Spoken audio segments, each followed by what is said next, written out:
अयि भूमित्राणि अद्य आरभ्य संस्कृतं भारतम् इत्यस्मिन् आमुखपटले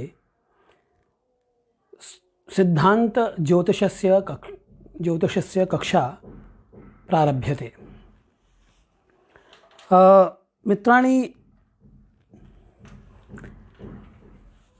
इदम् आमुखपटलं प्रथिततमं विद्यते आमुखपटलेषु सर्वेषु। अतः अस्मिन् पटले शास्त्र अध्ययनाध्यापनं गौरवास्पदम्।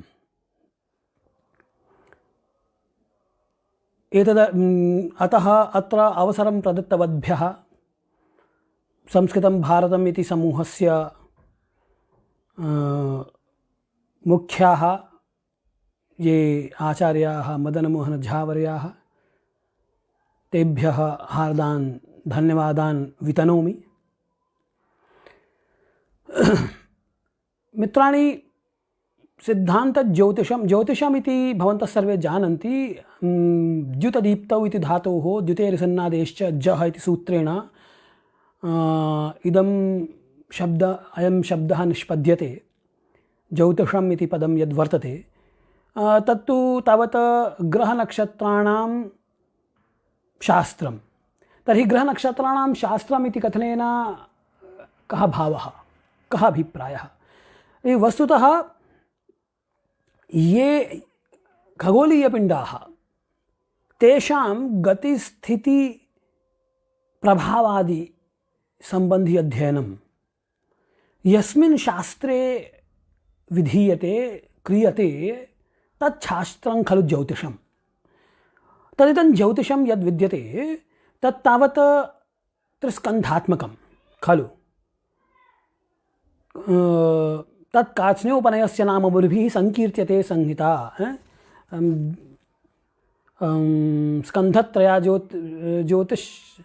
स्कन्धत्रयाधिष्ठितम् इति वराहमिहिरः अवोचत् स्वकीय बृहत् संहितायां कि इदं यत् ज्योतिषशास्त्रं वर्तते तत् स्कन्धत्रयात्मकं वर्तते, स्कन्धत्रयाधिष्ठितं। ज्योतिषशास्त्रमिदं स्कन्धत्रयाधिष्ठितं वर्तते, त्रिषु स्कन्धेषु स्थापितं वर्तते। अर्थात् ज्योतिषशास्त्रस्य अध्ययनस्य तिस्रः शाखाः सन्ति इति एवं वक्तुं शक्यते। तत्र एकः भागः, स्कन्धः, शाखा वा फलितमिति, फलितज्योतिषम्। अपरं यद्विद्यते तत्तु भवति संहिता ज्योतिषम्। अथ च तृतीयः स्कन्धः, सः तु तावत् सिद्धान्तस्कन्धः। तत्र इदम् अवधेयं यत् ग्रहाणाम् अथवा नक्षत्राणाम् आकाशीयस्थितिवशात् तेषां ग्रहनक्षत्राणां मानवैः सह यः सम्बन्धः, सः सम्बन्धः अभिव्यज्यते ज्योतिषशास्त्रस्य फलितस्कन्धेन। कस्यचित् जातकः यस्मिन् लग्ने यस्मिन् काले उत्पन्नो भवति तस्मिन् समये आकाशीयग्रहाणां स्थितिवशात् तद्ग्रहाणां तस्मिन् जातके कः प्रभावः, अथ च जन्मकालात् मृत्युपर्यन्तं कान् प्रभावान् सः अनुभवति जातकः, तत्सर्वमेतत् प्रपञ्चम्। अनेन किं वक्तुं शक्यते यत् ग्रहपिण्डयोः मनुष्ययोः कः सम्बन्धः, सूर्येण सह कः सम्बन्धः, चन्द्रेण सह कः सम्बन्धः, अथवा अश्विन्यादिनक्षत्रैः सह कः सम्बन्धः कस्यचित् जातकस्य इति इदम् अमुं सम्बन्धं यदि कोऽपि विजिज्ञासुर्वर्तते चेत् सः फलितसंज्ञकं स्कन्धं पठेत्। किन्तु समाजे ग्रहाणां नक्षत्राणां कः प्रभावः तस्य अध्ययनं यदि कर्तुं कोऽपि चेष्टते तर्हि सः संहिता नामकं स्कन्धं पठेत्। अथ च एतेषां ग्रहनक्षत्राणां प्रभावस्य सम्यक् ज्ञानं तु तदा एव सम्भवेत् यदा यदा असौ ग्रहः नक्षत्रं वा कस्मिन् राशिविशेषे वर्तते, कस्मिन् अंशविशेषे वर्तते इत्यस्य ज्ञानं सम्यक्तया स्यात्। कथनस्य अयम् अभिप्रायः कि मान लीजिए कि मुझे ये स्थिति क्लियर नहीं है कि जन्म के समय सूर्य किस राशि में है, या अगर राशि पता भी है तो मुझे उसके अंश का ज्ञान नहीं है, चंद्रमा के अंश का ज्ञान नहीं है। तो जब इनके अंशों का, राशियों का ज्ञान नहीं होगा तो फिर हम कुंडली में कैसे जानेंगे कि कौन सा ग्रह किस प्रकार से प्रभावित कर रहा है कि नहीं। उसका वास्तविक रूप में जो प्रत्येक ग्रह का राशि और नक्षत्र से एक संबंध होता है, उस संबंध के आधार पर ही वह फल करता है। उदाहरण के तौर पे सूर्य है। अब सूर्यः यदा मेषे भवति चेत् मेषराशौ स्थितः सूर्यः यत् फलं प्रयच्छति न तत्फलम् असौ वृषभे प्रयच्छति, न तथा मिथुने, न तथा कर्के। प्रत्येकं राशौ तस्य सूर्यस्य भिन्नं भिन्नं फलं दृश्यते, अनुभूयते। तो जब इसका मतलब क्या हुआ कि राशि और ग्रह का एक संबंध है और उस संबंध का ज्ञान हमें है, हम उसको पढ़ लिए हैं, लेकिन मुझे ये नहीं पता है कि आज अगया इस समय अगर किसी जातक का जन्म हो रहा है तो वह सूर्य या चंद्रमा या मंगल या बुध या कोई भी ग्रह किस राशि या किस नक्षत्र में है। मुझे इसका ज्ञान नहीं। मैंने सिर्फ क्या किया, फलित की पुस्तकें पढ़ ली हैं, रट ली हैं, फलित की पुस्तकें रट ली, उनके सारे श्लोकों को रट लिया, लेकिन मुझे यही नहीं पता कि इस समय वर्तमान समय में कोई जातक उत्पन्न हुआ है तो उस कौन सी राशि अंश कला विकला पे कौन सा ग्रह है, कौन सी राशि अंश कला विकला पे कौन सा ग्रह है। तो जब मुझे इसकी स्पष्ट स्थिति पता ही नहीं रहेगी तो मैं फलादेश कैसे करूँगा। ग्रह नक्षत्र का उस जातक के साथ संबंध जो है, उस संबंध को मैं कैसे समझूंगा और उसका क्या प्रकटन करूँगा। इसलिए क्या महत्वपूर्ण हुआ, न केवल राशियों और नक्षत्रों में उन ग्रहों की स्थिति और उसका संबंध, अपितु उससे भी महत्वपूर्ण है कि काल विशेष में प्रत्येक ग्रह किस राशि में है, किस अंश पे है, कितने कला पर है, कितनी विकला पर है, इसका सम्यक ज्ञान होना यह सर्वाधिक महत्वपूर्ण है। ठीक, क्योंकि यही नहीं पता होगा तो आप जो फलादेश करेंगे वह घटित तो हो यह कह नहीं सकते। खेटस्फुटैरेव फलस्फुटत्वम् अतएव उच्यते कि खेटस्फुटैरेव कि ग्रहस्य स्पष्टता यदा भवति तदा एव फलस्यापि स्पष्टता।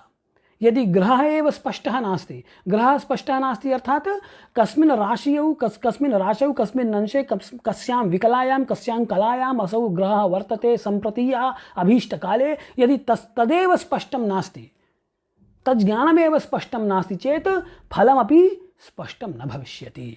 अतः ज्योतिषशास्त्रस्य सा शाखा यस्यां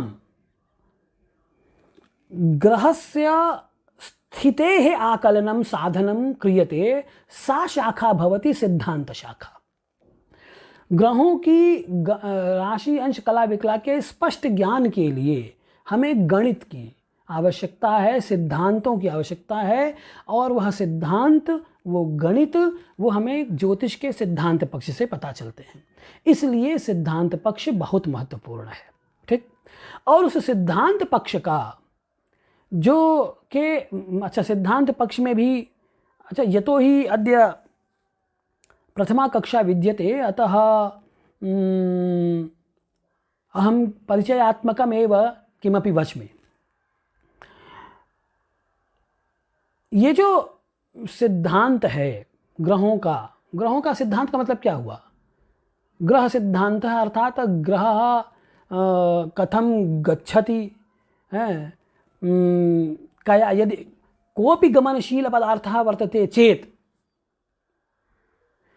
तस्य गमनशील पदार्थस्य गतिः अपि विद्यते। यदि गतिः अस्ति चेत् कियती गतिः अस्ति इत्यस्मिन् विषये जिज्ञासा स्वाभाविकी एव। कोई गतिमान पिंड है तो उसकी गति कितनी है, ये इस विषय में सबकी जिज्ञासा रहेगी। बस स्वाभाविक सी बात है कि कितनी गति है उसकी। और वो गति करता हुआ कहाँ पहुँचा। जैसे अगर रेल यान है तो रेल यानम यदि गतिमद् वर्तते चेत सम्प्रति कुत्र विद्यते तद् रेल यानम किमपि रेल यानम चिन्तयतु, शताब्दी एव चिन्तयतु भो। नाम इतः नाम दिल्लीतः तद्यानं कुत्र गच्छेत्, चेन्नई पर्यन्तं गच्छेत्। तर्हि तद्यानं तस्य यानस्य गतिः का वर्तते, तद्यानं सम्प्रति कुत्र वर्तते इत्यस्य ज्ञानं कदा भवेत्, यदा इदं ज्ञातं स्यात् यत् कदा आरभ्य इदं यानं गतौ प्रवर्तितं, गमने प्रवर्तितं। तो जब हमको ये ज्ञान हो जाएगा कि कितने बजे वो यान चलना आरंभ किया है तो हम उसकी गति के बारे में फिर पता करेंगे कि उसकी एवरेज स्पीड कितनी है, और उसके बाद हम आकलन करेंगे कि वर्तमान समय में वह रेल यान कहाँ पर है। ठीक, बात समझ आ गई। तो कहने का मतलब ये है कि कोई भी गतिमान पिंड, इसी प्रकार से खगोलीय यावन्तः खगोलीय पिंडाः गतिमन्तः वर्तन्ते सूर्यादि ग्रहाः तेषामपि विषये यदि किमपि कोऽपि जिज्ञासुर्वर्तते चेत् का जिज्ञासा, कियती गतिः वर्तते। अच्छा, फिर जो उनकी गति है वो गति भी उनकी रैखिक गति है, वक्र गति है। यतो हि सूर्यादयः ग्रहाः तो एवं वक्रगतिकाः अस्माभिः दृश्यन्ते। नाम एकस्मिन् वक्रकक्षे, वक्रात्मके अथवा चक्राकार कक्षे तेषां भ्रमणं दृश्यते। तो क्या उनकी जो कक्षाएं हैं जिनको हम ऑर्बिट बोलते हैं वो सर्कुलर हैं, वृत्ताकार हैं कि नहीं हैं? उनका अगर वृत्ताकार हैं तो उनके केंद्र में कौन है? इस प्रकार के गति संबंधित बहुत सारे प्रश्न आते हैं मन में, और इन्हीं प्रश्नों का उत्तर जब हम खोजते हैं तो हमें ग्रहों के सिद्धांतों से संबंधित दो सरणी दिखती है, एक प्राच्य और एक नवीन। जो प्राच्य सरणी है वो सरणी कहती है कि प्रत्येक ग्रह वृत्ताकार अपनी अपनी वृत्ताकार कक्षा में घूमता है और उस ग्रह के केंद्र में पृथ्वी है। यानी पृथ्वी को केंद्र मानकर प्रत्येक ग्रह उसके चारों ओर भ्रमण करते हैं, जिसमें सूर्य भी है, चंद्रमा भी है।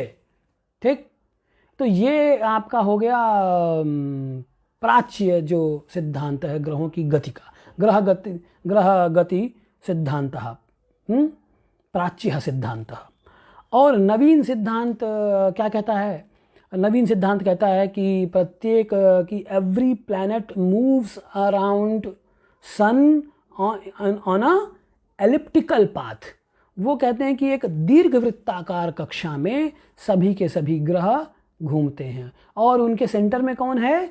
तो sun is in the centre of all those planets, and that is called the heliocentric model of planetary motion. वो सूर्य केंद्राभिप्रायिक, यानी सूर्य को केंद्र में मानकर और उसके चारों ओर ग्रहों के भ्रमण का जो सिद्धांत है वो नवीन सिद्धांत है। और उसके हिसाब से सूर्य is not a planet and moon is also not a planet, it is considered as satellite. उसे हम सैटेलाइट मानते हैं, यानी उपग्रह मानते हैं पृथ्वी का, और ये सब नवीन सिद्धांत है। अच्छा, फिर हम जो पढ़ेंगे वो प्राच्य सिद्धांत की बात करेंगे, क्योंकि मैं प्राच्य का आदमी हूँ। तो प्राच्य सिद्धांतों में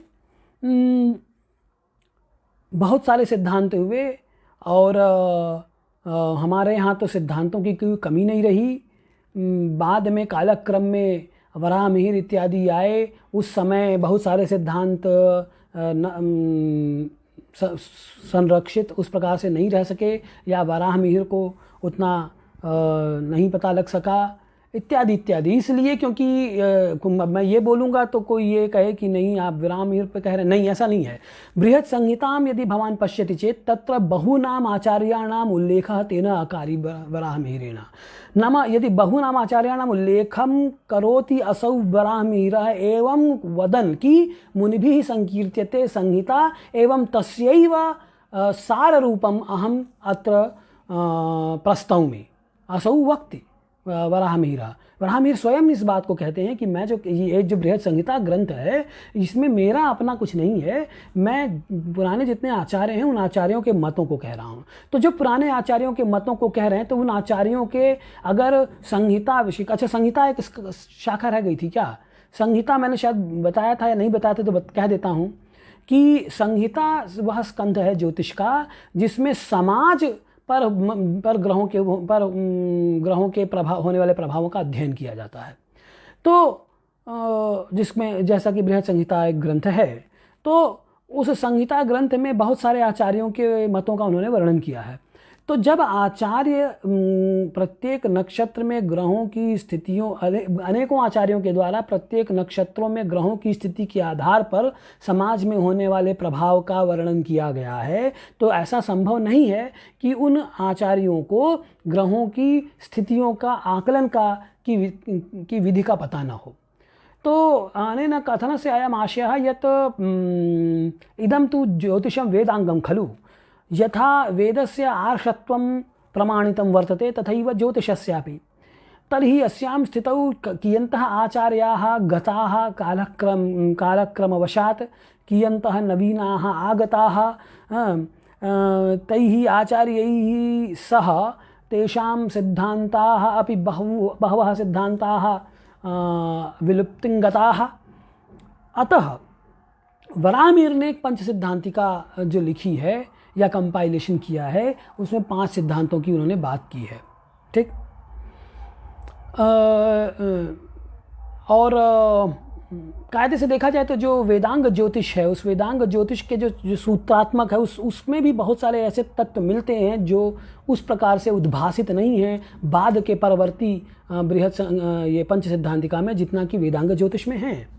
तो इसलिए यह कहा जा सकता है कि ज्योतिष के बहुत सारे आचार्य हुए और उन आचार्यों ने समय समय पर ज्योतिष के सिद्धांतों का प्रतिपादन किया, फिर उसका पल्लवन हुआ, कालक्रम से वो कुछ नष्ट हुए, कुछ नहीं समझ, कुछ लुप्त हो गए, इत्यादि इत्यादि बातें हैं। बहरहाल मेरा कहना ये है कि इसी भारतीय ज्योतिष परंपरा में जो एक देदीप्यमान सूर्य के समान आचार्य हुए हैं, वो हैं आचार्य भास्कर।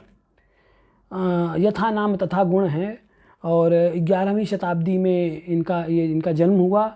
1036 रसगुण पूर्णमही ये लिखते हैं, उसमें इन्होंने सिद्धांत शिरोमणि की रचना की।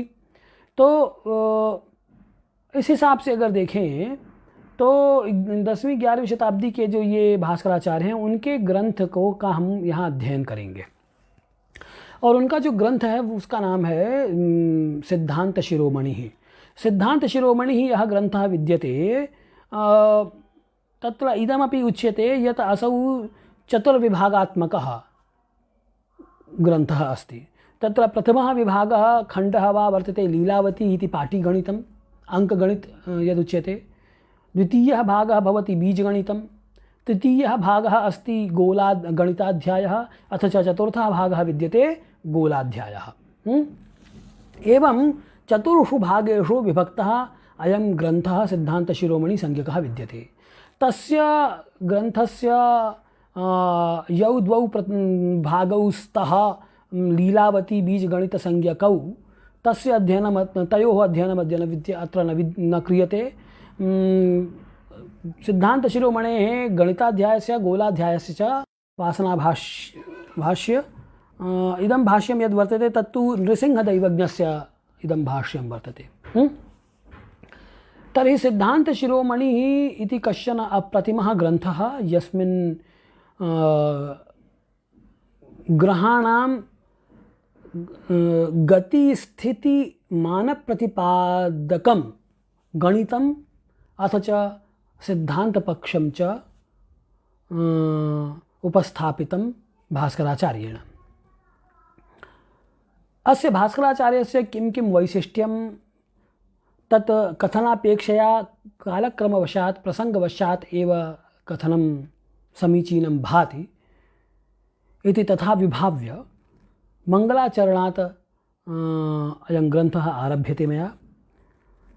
तत्र मंगलाचरणे सूर्यस्य आराधनां करोति, आराधयति असौ भास्कराचार्यः भास्करं प्रणमति। किं वक्ति? जयति जगति गूढानन्धकारे पदार्थान् जनघन घृणयायं व्यञ्जयन्नात्मभाभिः विमलित मनसां सद्वासनाभ्यासयोगैः अपि च परमतत्त्वं योगिनां भानुरेकः। न वस्तुतः असौ तु वासनाभाष्यस्य तदपि व्याख्यास्यामि, परन्तु आदौ भास्कराचार्यस्य मङ्गलाचरणं स्वीक्रियते। तत्र आदौ तावत् अभीष्टदेवतां मनोवाक्कायैर्नमस्कृत्य तस्याः सकाशात् अभीष्टार्थस्य आशंसनम् आह इति टीकाकारः वार्तिककारः वासनाभाष्यवार्तिककारः वक्ति।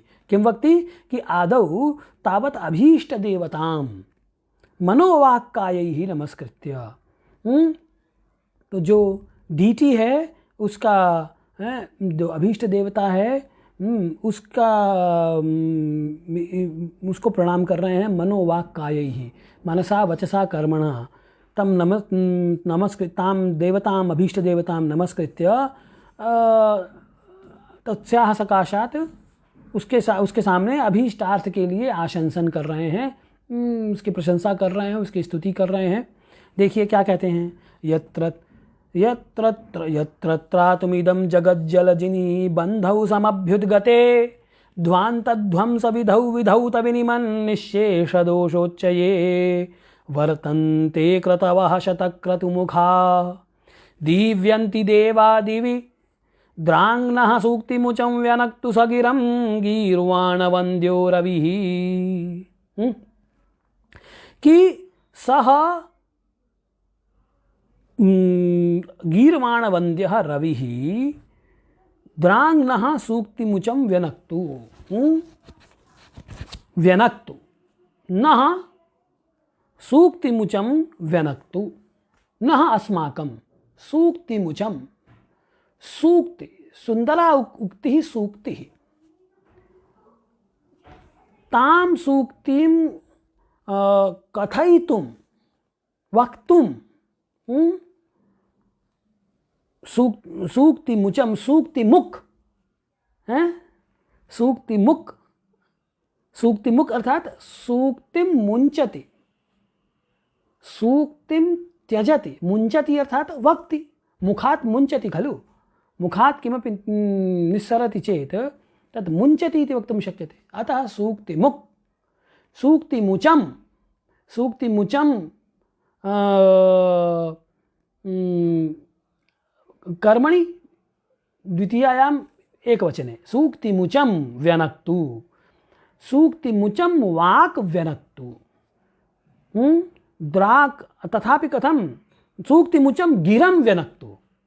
किं वदति? सूक्तिमुचं गिरं, गिरा वाणी वाक्, कैसी गिरा?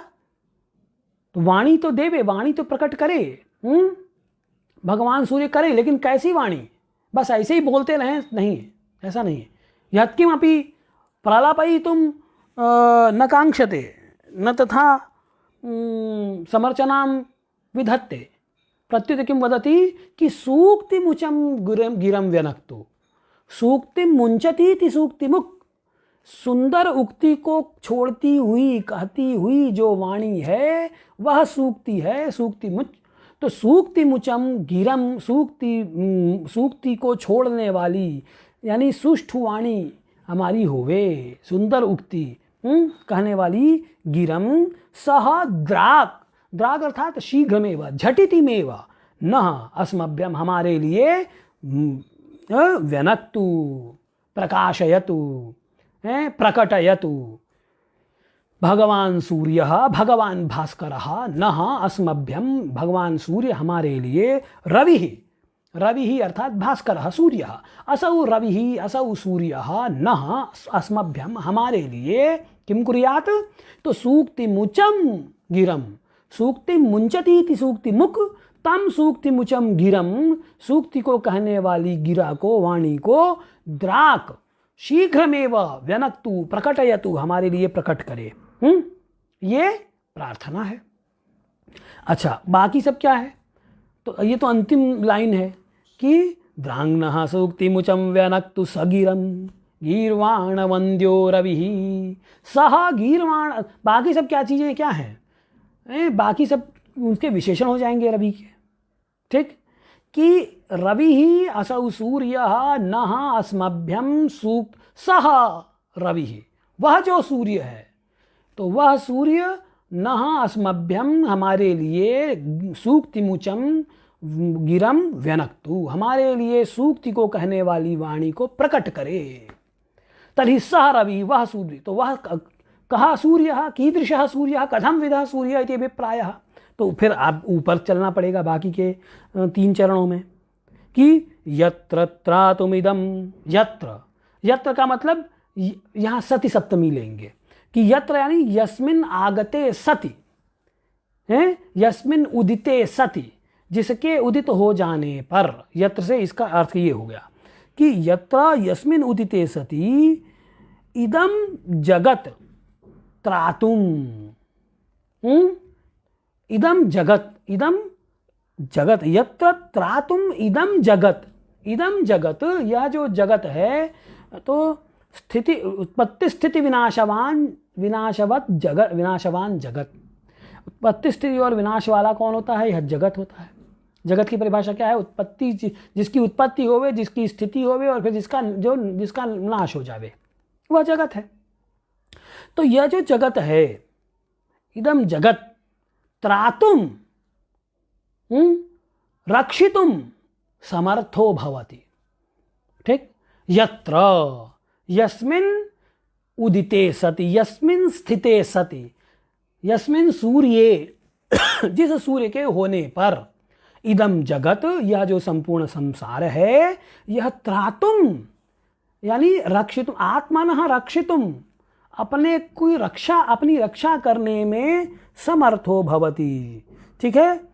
और जलजिनी बंधौ समभ्युद्गते, और क्या कहते हैं, जो जलजिनी बंधु है, जलजिनी बंधौ समभ्युद्गते।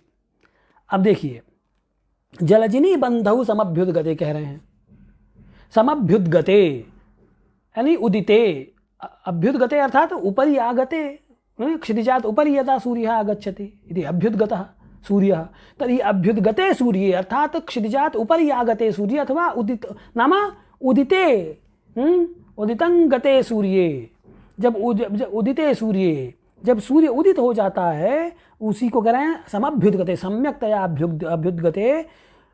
किसके, अब देखिए विशेषण कह रहे हैं, क्या विशेषण कह रहे हैं, जलजिनी बंधौ समभ्युद्गते, जलजिनी जलम, और जल तो समझ ही रहे हैं, अब जल का अर्थ अगर मैं वारी करूंगा तो फिर वो मघवा का विडौजा अर्थ हो जाएगा, वो ठीक नहीं है। जल सब समझ ही रहे हैं, तो जल में जो उत्पन्न होता है, जले जह उत्पन्न है इति जलजः हैं, तो जलज कौन है, तो जलज तो बहुत कुछ है, जल में तो बहुत कुछ उत्पन्न होता है, जल में तो कीड़े मकोड़े भी उत्पन्न होते हैं, कीचड़ भी उत्पन्न होता है, काई भी होती है, सब कुछ तो होता है। तो वो नहीं, तो अब कीचड़ और काई से कभी कीचड़ और काई की बात थोड़ी करेगा। तो जलज का मतलब यहाँ पे हो जाएगा पंकज, यानी कि कमल, ठीक, जलज से क्या अर्थ हो जाएगा, कमल, ठीक है। और जलजिनी यानी कमलिनी स्त्रीलिंग में, तो कमल जलजिनी बंधौ, और उस जलजिनी का बंधु है, उसका मित्र है, उसका मित्र कौन है, सूर्य है, ठीक है। बात समझ में आ रही है? तो उसके उदित होने पर जलजनी बंधु के समभ्युदगते, उसके उदित हो जाने पर क्या होता है? ध्वांत ध्वंस विधौ, ध्वांत ध्वंस विधौ कि ध्वांत अंधकार ध्वंसयितुं यह ध्वंसयितुं यः कुशलः अस्ति, तो ध्वान्तम अंधकारम तमः ध्वंसयितुं विनाशयितुं समर्थः कः वर्तते? असौ सूर्यः। सूर्य के आते ही अंधकार समाप्त हो जाता है ना? तो क्या कह रहे हैं कि ध्वांत ध्वंस विधौ और विधौत विनिमन निशेष दोषोच्चये, और विधौताः प्रक्षालिताः विनिमतां निशेष दोषोच्चये, प्रणतानां समस्त दोषचयः विधौताः प्रक्षालिताः भवन्ति। ये विनिमताः भवन्ति, प्रणताः भवन्ति, जो सूर्य को प्रणाम करते हैं, झुक कर नमस्कार करते हैं, उनके सभी दोष विधौत यानी प्रक्षालित हो जाते हैं। ठीक। और वर्तन्ते क्रतवः शतक्रतुमुखाः, शतक्रतुमुखाः क्रतवः, जो कई प्रकार के जो यज्ञ हैं, ज्योतिष्टोम इत्यादि, दर्श पौर्णमास इत्यादि याग, वो प्रारंभ हो जाते हैं। और वर्तन्ते क्रतवः, और शतक्रतुमुखाः देवाः दिवि दीव्यन्ति, और दिव यानी आकाशे क्या होता है कि शतक्रतुमुखाः इंद्रादयः देवाः दीव्यन्ति, प्रफुल्लिताः भवन्ति, विलसन्ति, प्रसन्नाः भवन्ति, प्रमुदिताः भवन्ति। किमर्थं प्रमुदिताः भवन्ति? यतो हि यज्ञः प्रवर्तते। यतो हि यदा यज्ञः प्रवर्तते चेत् यज्ञभाग भुजहते खलु, जो यज्ञ का भाग है उसी को वो लेते हैं। तो यज्ञः यदा प्रवर्तते तर्हि ते ज्ञास्यन्ति, ते जानन्ति कि यतो हि यज्ञः प्रवर्तते तद्भाग भुजः वयं, तर्हि यज्ञस्य प्रवर्तनात् ते प्रमुदिताः भवन्ति। यतो हि तस्यैव भागं ते भुञ्जन्ति, अतः ते प्रसन्नाः भवन्ति। तर्हि किमर्थं प्रसन्नाः भवन्ति? तर्हि कस्मिन् सति प्रसन्नाः भवन्ति? उदिते सूर्ये, सूर्ये आगते सति, उदिते सति। यतो हि यदा सूर्यः उदितः भवति तदा एव यज्ञाः प्रवर्तन्ते, क्रतवः प्रवर्तन्ते। एवं क्रतूनां वर्तनात् प्रवर्तनात् यज्ञभागभुजः ते देवताः, ते देवाः प्रसन्नाः प्रमुदिताः भवन्ति कि ओहो सम्प्रति वयं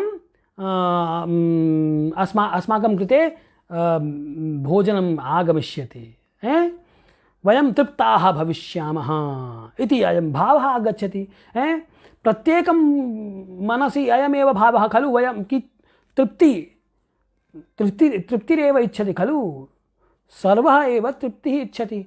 तर्हि तथैव देवाः अपि तेपि तृप्तिं वाञ्छन्ति। तेषां तु तृप्तिः कदा भवति? यदा यज्ञाः प्रवर्तन्ते। यज्ञानां प्रवर्तनात्, जब यज्ञ का प्रवर्तन होगा तो उसका जो भाग होगा वो उनको मिलेगा, तो उससे वो तृप्त होंगे, तो प्रसन्न होंगे। तो सूर्य के कारण वस्तुतः प्रसन्न कौन हुए? देवता प्रसन्न हो गए। तो ऐसे जो सूर्य महाराज हैं वो क्या करें? वो हमारी वाणी को क्या कर देवें? सूक्ति मुक्त वाणी हमको हमारी प्रकट कर देवें। तो अब इसकी टीका भी देख लीजिए, जो वासना भाष्य है उसको अब मैं पढ़ता हूँ, तो जो बातें नहीं क्लियर हुई होंगी वो इसमें क्लियर हो जाएंगी। तो कहते हैं व्यनक्तु, व्यनक्तु अर्थात प्रकाशयतु। कः सः, सः कः? रविः सूर्यः, असौ रविः असौ सूर्यः प्रकाशयतु। तर्हि कां प्रकाशयतु? तो बोलते हैं गिरं वाचं प्रकाशयतु। ठीक, वाणी को प्रकाशित करे। केशां नः अस्माकं, अस्माकं वाचं गिरं प्रकाशयतु व्यनक्तु। किं विशिष्टां वाचं? वह वाणी किस प्रकार की होवे? हम अकथयं खलु कि यथा कथंचिदपि वाणी न प्रसरेत, वाक् न आगच्छ, न प्रस्फुटिता भवेत्, प्रत्युत सूक्ति मयि वाणी। तर्हि किमुच्यते कि किं विशिष्टां वाचं? तो सूक्तिमुचम, सूक्ति मुंचती थी सूक्तिमुख। सूक्ति को जो छोड़े सूक्ति कहे, यानी हमेशा कुछ न कुछ अच्छी बात कहती रहे, ऐसी वाणी। ताम सूक्तिमुचम वाचम प्रकाशयतु कथम द्राक झटिति प्रकाशयतु।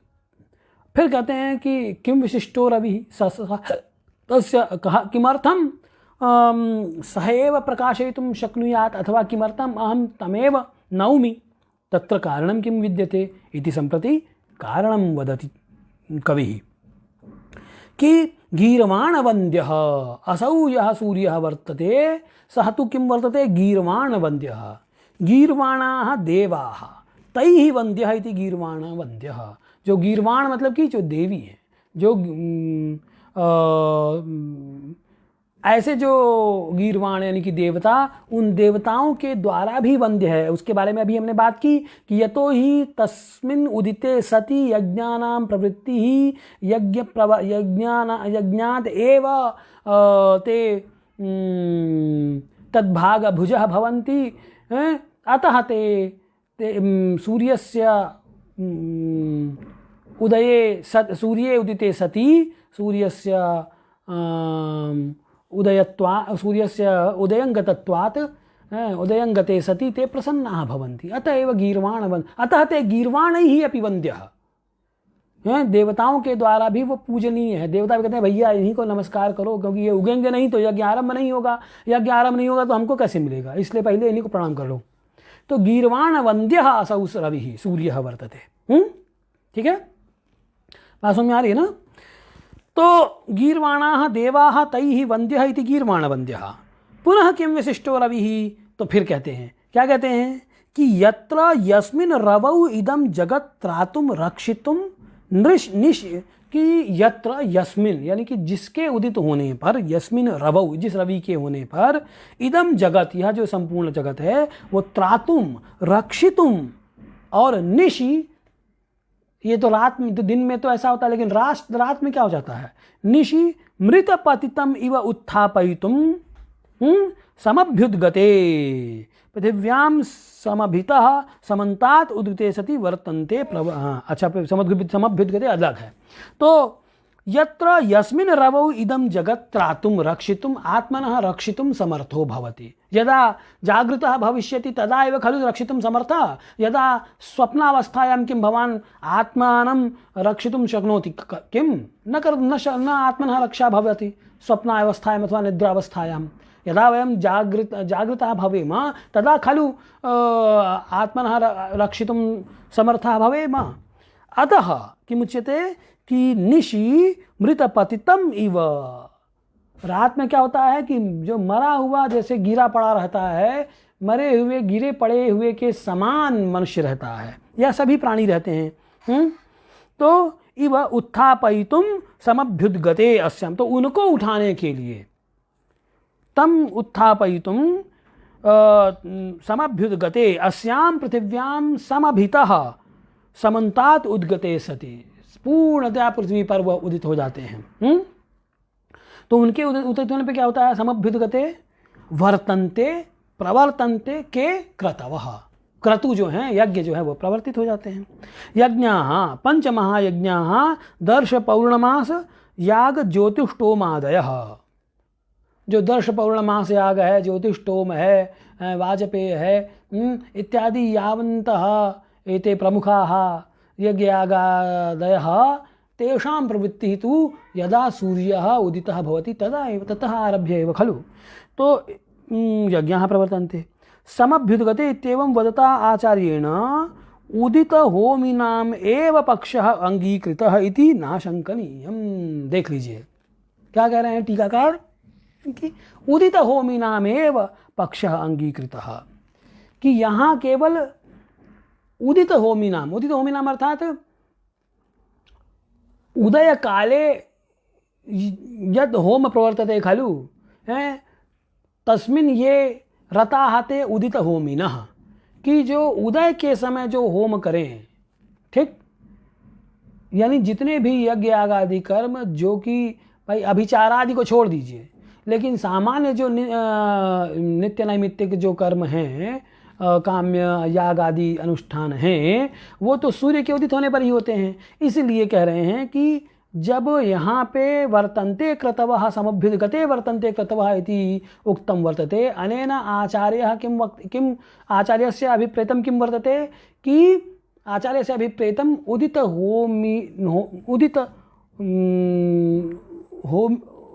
होमिनः एव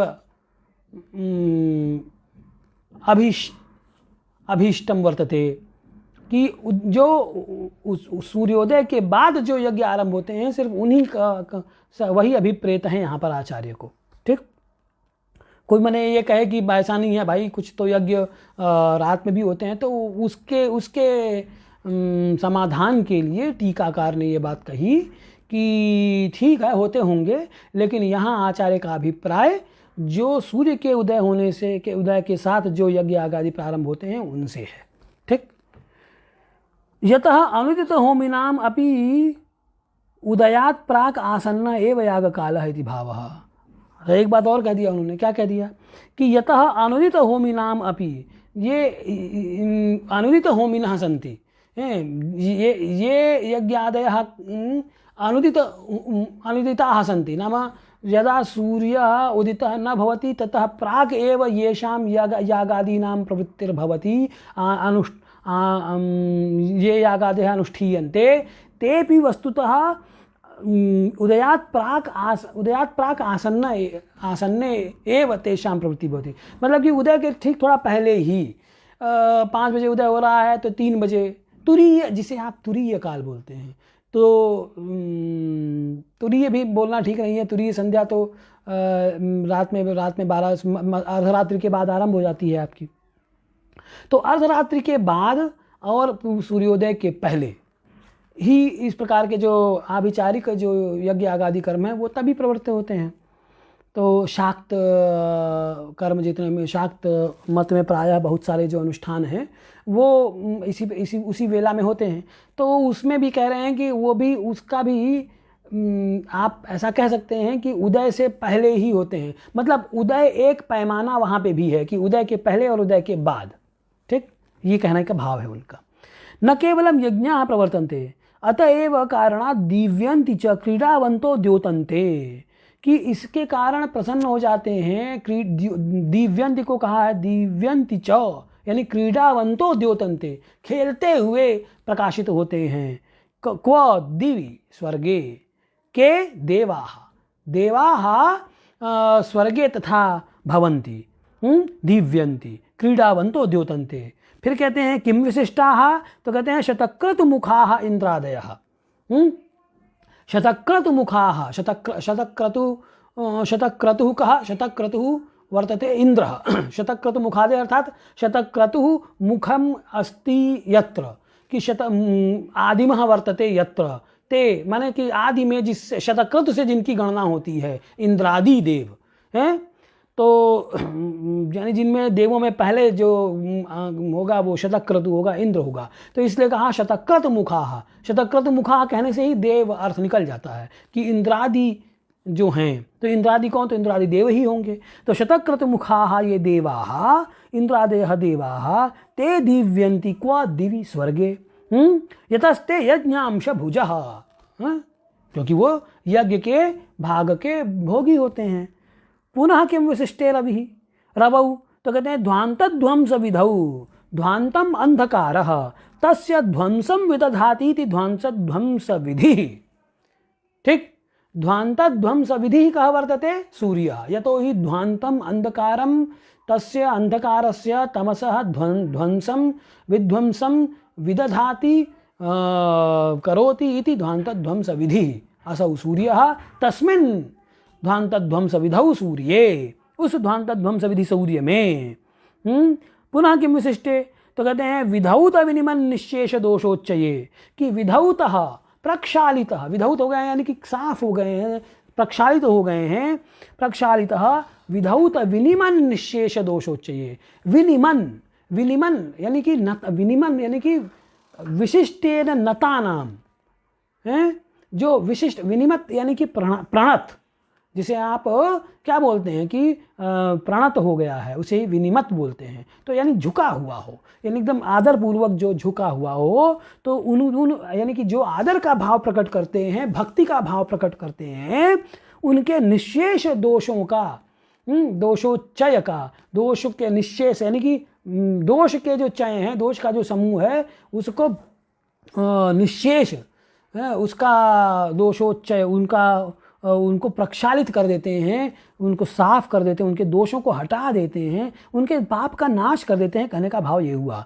तो सकल पाप समूह ये न असौ विधौतः विनिमन निशेष दोषोच्चय तस्मिन् पुनः किम विशिष्टे, तो कहा जलजिनी बंधौ, जलजिनी का जो बंधु है, कमलिनी बंधौ। अत्र जलजिनी शब्देन कुमुदिनी अपि गृह्यते, कि जलजिनी से सिर्फ कमलिनी ही मत लीजिए, कुमुदिनी भी ले लीजिए। तो कुमुदिनी अपि गृह्यते, तो यतस्ताम अपि चंद्रबिंब संक्रांतैः, क्योंकि उस पर भी चंद्रबिंब संक्रांतैः स्वरश्मि भी एव उल्लासयति।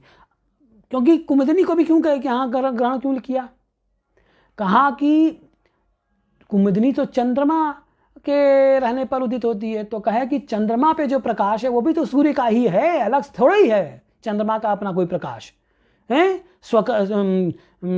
तरण किरण संगादेश पीयूष पिंड है, कि तरण किरण संगात, तरण ही सूर्य है, उस सूर्य के किरण के संग से, उसकी आसक्ति से, उसका जब सूर्य के किरण का प्रकाश जब जब चंद्रमा पर पड़ता है, उसी प्रकाश से तो कम कुमुदिनी भी खिलती है, उसके अलग थोड़ी खिल जाती है। इसीलिए क्या बोला, उसका बंधु बोला उसको, कि एवं जलजस्थलजादीनां त्रैलोक्योदरवर्तीनां उपकार प्रकृति सह गिरम दिशतु। इस प्रकार से त्रैलोक्य का उपकार करने वाला उपकार प्रकृति सह रवि गिरम दिशतु।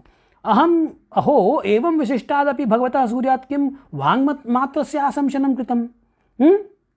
तब अब क्या कहते हैं, अब एक टीकाकार एक प्रश्न रख रहे हैं, शंका कर रहे हैं कि अरे जब इतना बड़ा इतने जब विशेष गुण से संपन्न गुणगण विशिष्टः यदि सूर्यः वर्तते, तर्हि तेन तम सूर्यं पुरतः किमर्थम केवलं वाङ्मात्रस्यैव आशंसनं कृतम। उनसे खाली वांग मात्र का दान क्यों मांग रहे हो भाई, उनसे इसी की याचना क्यों कर रहे हो, उनसे तो बहुत कुछ मांग लोगे, सब ले लो तुम, तो कहो वाणी क्यों, ये दे दीजिए, वो दे दीजिए, ये दे दीजिए, सब दे दीजिए।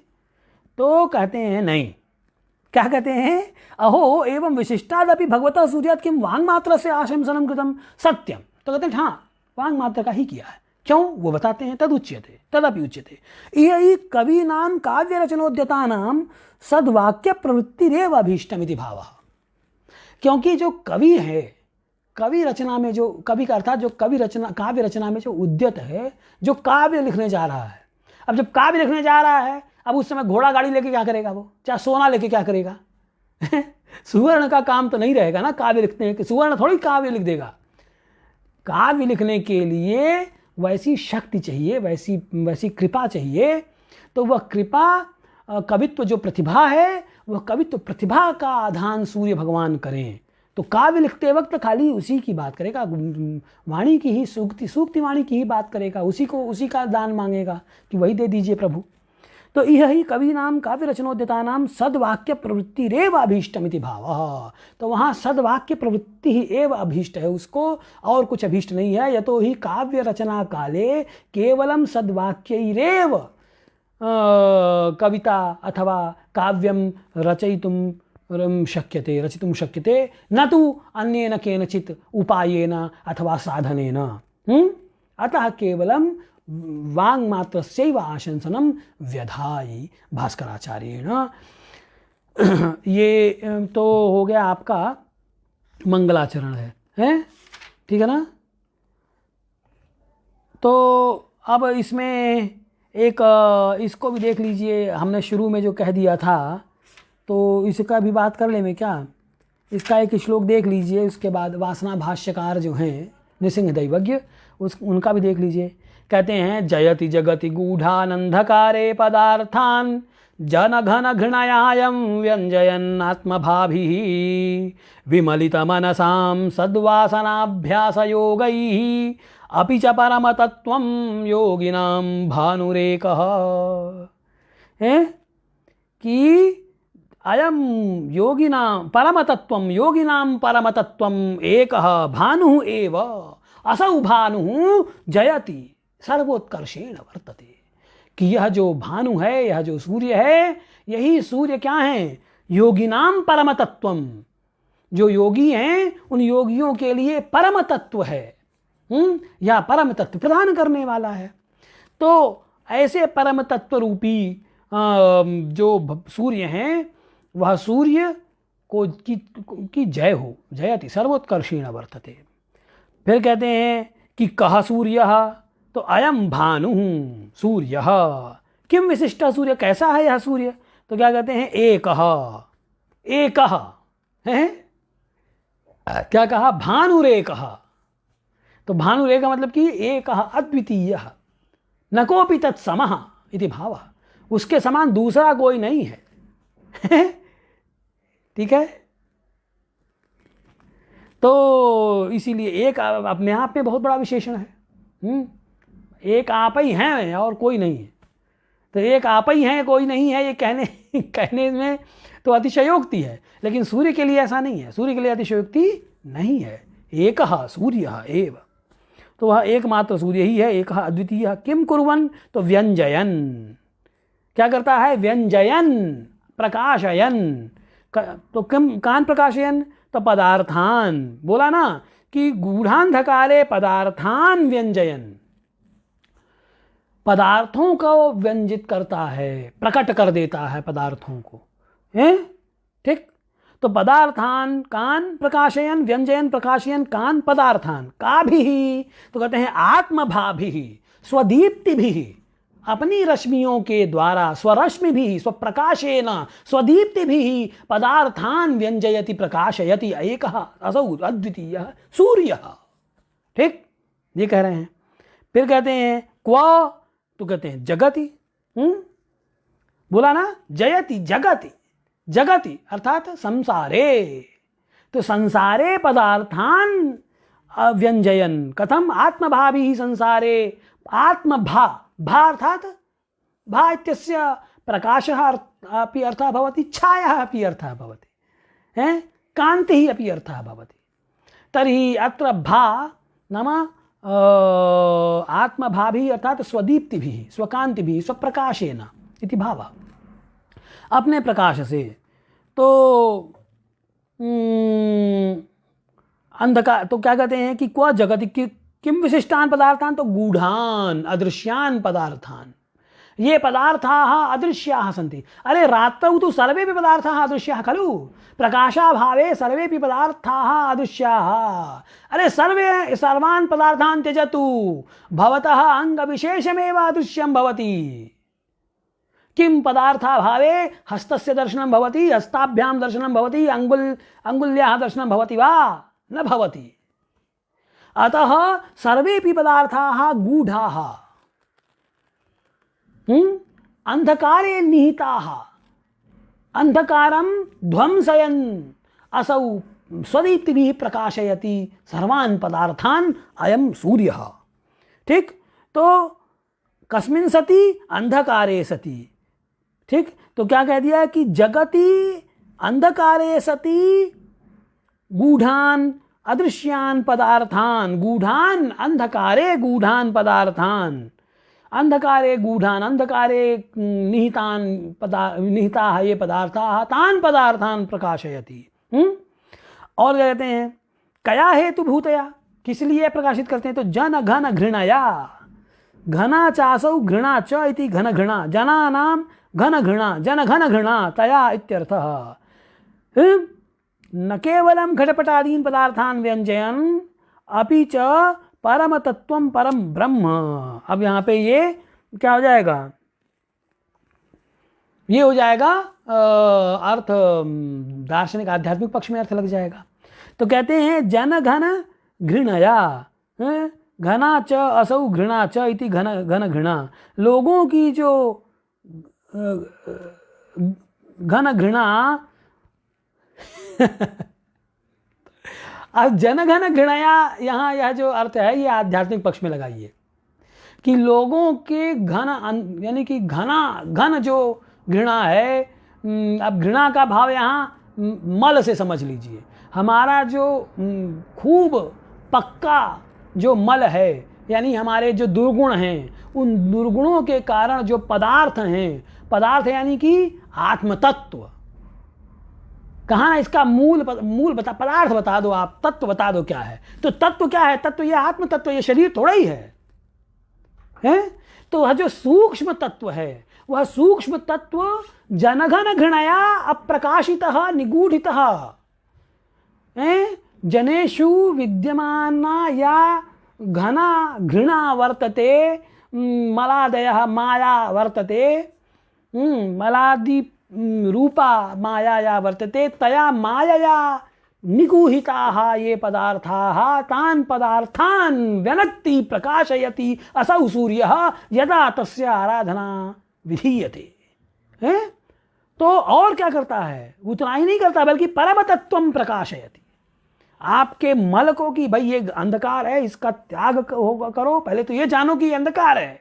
जब हम ये जान जाएंगे कि हम जो कुछ भी माइक है वो सब अंधकार है, फिर उसका त्याग करेंगे, और जब त्याग करेंगे तो परम तत्व का प्रकाशन होगा। तो इसलिए क्या कहा कि अपि च परम तत्वं परम ब्रह्म केशाम योगिनाम कथम भूतम, तो कलुषित मनोभावात अज्ञान रूपेण तमसा अतिगूढ़म। मैंने बोला ना कि कलुषित जो मनोभाव हैं, इन कलुषित मनोभाव से क्या होता है? अज्ञान मनोभावात, अज्ञान रूपेण तमसा अतिगूढ़म, अंधकार में जो अतिगूढ़ अंत्य जो छिपा हुआ है। किम विशिष्टा नाम योगी नाम, तो कहते हैं विमलित मनसाम। विमलित मनसाम कथम, तो सद्वासनाभ्यास योगैः, कि जो विमलित ये विमलित मनसः सन्ति, विमलित मनसः निर्मलीकृत चेतसः येषां चेतः निर्मलम वर्तते, जिनका चित्त निर्मल हो गया है माया के हट जाने से, जिनका चित्त निर्मल हो गया है, ऐसे निर्मलीकृत चेतसाम योगिनाम सद्वासनाभ्यास योगैः सतः ब्रह्मणः वासना सद्वासना तस्याः अभ्यास योगाः तैः, कि अभ्यास योगाभ्यास से जिनका वासना समाप्त हो गई है, विमलीकृत चित्त हो गया है, ऐसे लोगों को परम तत्व का ज्ञान कराते हैं। तो तस्याः अभ्यास योगाः तै अमलीकृत चेतसाम योगिनाम परम तत्वं व्यंजयन, उनको परम तत्वं व्यंजयन प्रकाशयन एकः रविः एव राजते अतः सः जयति। ठीक है मित्रों, तो आज हमने सिद्धांत शिरोमणि के गणिताध्याय का आरंभ कर दिया है। मंगलाचरण आज यहाँ समाप्त होता है। हमने वासना भाष्य का भी मंगलाचरण किया और ग्रंथ के भी मंगलाचरण किया। और जो ये अत्र श्रोतारः दर्शकाः सन्ति, सम्प्रति ये शृण्वन्ति पश्यन्ति अथ च ये भविष्यत्काले द्रक्ष्यन्ति, तान् अहम् अनुरुन्धे यत् ते समयेन उपस्थिताः भवेयुः। अत्र प्रश्नान् अपि पृच्छन्तु। एतत् अयं भावः, इदं निवेदनं पुनः श्वः अग्रे अध्येष्यते। और फिर उसके बाद अगले सप्ताह से बुधवार, गुरुवार और शुक्रवार, बुधवासरे गुरुवासरे यतो हि बुधवासरे आरम्भः न विधेयः, अतः बुधवासरे आरम्भः न कृतः, गुरुवासरे आरम्भः कृतः, आरब्धः पाठः। पुनश्च श्वः अपि भविष्यति। पुनः अग्रिमे सप्ताहे बुधवासरात् आरभ्य चतुर्वादनात् अत्र भवन्तः सर्वे उपस्थिताः भवन्तु, पाठं पठन्तु। याः शङ्काः जिज्ञासाः ताः अत्र उपस्थापयन्तु। यथामतिः तासां निरासनं कर्तुं यतते अयं जनः इति। धन्यवादाः। जयतु संस्कृतं, जयतु भारतं, जयतु ज्योतिषम्।